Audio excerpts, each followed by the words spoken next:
very beginning.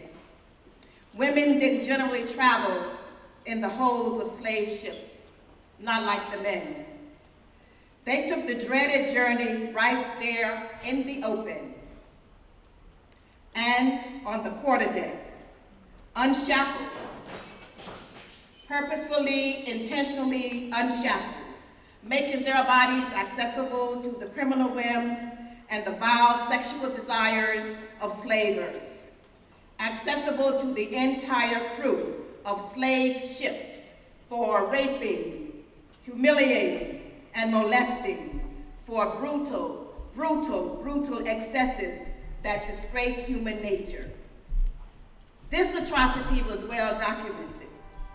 What was not is how we fought. In captain's logs, in seamen's reports, they wrote about the revolutions, the mutinies, the slave insurrections, attacks organized and led by Black women, brave women, for their bodies, purposefully, intentionally unshackled. In 1781, a woman stole weapons, unchained 2 of her brothers, killed her captors, wounded others, served as lookout, and shouted mutiny. But when the kidnappers got their hands on her, her body was hoisted up by the thumbs, whipped and slashed until her body was dead.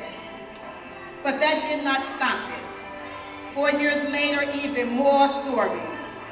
The captain of a slaver was attacked by a group of Black women who tried to throw him overboard.